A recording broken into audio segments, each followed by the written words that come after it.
కయీను భార్య ఎవరు? నోదు దేశం ఎక్కడుంది?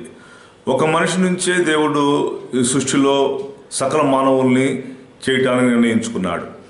మరి ఆదాము అవ్వలకి ఆదికాండం 1:1 సృష్టి అప్పుడు ఇంకా మనుషులు ఎవరైనా పుట్టారా అని చాలామంది బైబిల్ అర్థం కాని వాళ్ళు అనుకుంటూ ఉంటారు. ఆదికాండం 1:1 సృష్టిలోనే కొంతమంది మనుషులను చేశాడు, ఆ తర్వాత ఆదాము అవ్వను చేశాడు, వీళ్ళు వాళ్ళ పిల్లలు చేస్తున్నారని కన్ఫ్యూజన్ మెసేజ్ చెబుతుంటారు.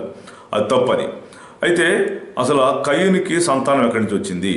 మనం చూసినట్లయితే దేవుని యొక్క వాక్యంలో అపొస్తలుల కార్యం 17:26 ప్రకారం ఒకరి నుండి ప్రతి జాతి మనుషులను దేవుడు సృష్టించనని ఉంది. ఒకరి నుంచి సృష్టించాడని చెప్తే ఆదికాండం 1:1 కొంతమంది ఉన్నారని చెప్పి ఇట్లా ర్యాలీ చేస్తున్నారు. అది తప్పు. అయితే కయీను భార్య ఎక్కడి నుంచి వచ్చింది, నోదు దేశం ఎక్కడుంది అని మనం చూసినట్లయితే ఆదాము అవ్వకు ముందు ఎవరైనా జనాభా ఉన్నారా అని, ఎవరైనా సృష్టించాడా అని చాలామంది డౌట్ ఉంటుంది. అది తప్పు. కయీను హేబేలును చంపబట్టి దేవుడు కయీనును శపించి నీ వల్ల ఈ భూమి నిస్సారమగును, నువ్వు దేశదిమ్మలపై తిరుగుదు అని శపించేశాడు. ఆ శాపాన్ని బట్టి కయీను వెళ్ళి వేదేనుకు తూర్పు దిక్కున కాపురం ఉన్నాడంట. ఇక్కడ కయీను తన భార్యను కూడగా గర్భవతి హనోకును కనెను. ఇక్కడ 3 విషయాలు మనం చూసుకోవచ్చు. శాపం వచ్చింది, ఒకటి నోదు దేశం కనపడుతుంది, 3 కయీను భార్య కూడా కనపడుతుంది. కయీను శపించబడ్డాక దేశదిమ్మరిగా తిరిగి నోదు దేశంలో కాపురం ఉన్నాడు. దేవుడు శపించినప్పుడు కయీను యవనస్తుడు. ఆ తర్వాత 100 సంవత్సరాలు అయి ఉంటుంది. అట్లా 100 సంవత్సరాలు గడిచిపోయినాయి. ఆదాము సంతానం కయీను, హేబెలు, షేతు.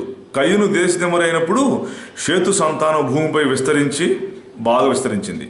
కయీను 100 సంవత్సరాలు దేశదిమ్మరిగా తిరిగి వచ్చేసరికి ఏదైనా తూర్పునున్న నోదు దేశంలో అప్పటికి చాలామంది కాపురం ఉండటం మొదలుపెట్టారు.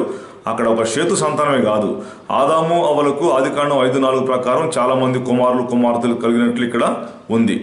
ఆదాము 930 ఏళ్ళు బ్రతికాడు కనుక కుమార్తెలు కన్నాడు. కయీనుకు భార్య ఎలా వచ్చిందనే ప్రశ్నకు ముందు అసలు షేతుకు భార్య ఎలా వచ్చిందనేది ప్రశ్న రావాలి. ఆదాము అవ్వలకు ముందు ఆదికాండం 1:1 ప్రకారం చాలామంది ఆదాములు అవ్వలను దేవుడు చేశారంటారు. ఇది తప్పు. ఒక్కడి నుంచే దేవుడు సృష్టిస్తానని చెప్పాడు. కయీను ఆదాము కుమార్తెను కానీ షేతు కుమార్తెను కానీ చేసుకుని ఉండొచ్చు. ఎందుకంటే ఈ కయీను దేశదిమ్మరిగా చాలా 100 సంవత్సరాలు తిరిగి వచ్చాడు. అప్పటికే ఆదాముకి కుమార్తెలు పుట్టారు, షేతుకు కూడా కుమార్తెలు పుట్టారు. ఎందుకంటే కయీను ఇన్ని సంవత్సరాలు తిరిగి తర్వాత పెళ్లి చేసుకున్నాడు, పిల్లలు అన్నట్లుగా మనం బైబిల్లో చూడగలుగుతాం. మరి కయీను భార్య చెల్లి కానీ కూతురు కానీ అయి ఉంటుంది కదా మరి. కానీ దేవుని చిత్తం ఏమో ఒకరి నుంచే సకల జాతి భూమి పుట్టించి భూమి నిండించాలని, అభివృద్ధి చెందాలని దేవుని ఆజ్ఞ. కాబట్టి ఆదికాండం రాసేసరికి ఏదేను తూర్పు ప్రాంతము నోదు దేశంగా పిలువబడేది. అక్కడ ఉన్నారు ఆదాములు సంతానంలో కొంతమంది, షేతు సంతానంలో కొంతమంది. ఈలోపు తిరిగి వచ్చాడు ఈ కయీనులో కొంతమంది చేసుకుని ఉన్నాడు.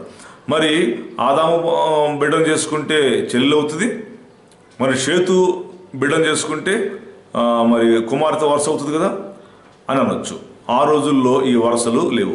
ఆ తర్వాత చాలా సంవత్సరాల తర్వాత వరుసలు స్టార్ట్ అయినాయి. మన ఉదాహరణకి మన భారతదేశంలో అక్క కుమార్తెను చేసుకుంటాం కదా, అలాగనమాట. సో దీన్ని మీరు ఏం కన్ఫ్యూజన్ అవసరం లేదు. కయీను భార్య ఎక్కడి నుంచి వచ్చిందో, నోదు దేశం ఎక్కడుందో మీకు క్లారిఫికేషన్ ఇవ్వటం జరిగింది.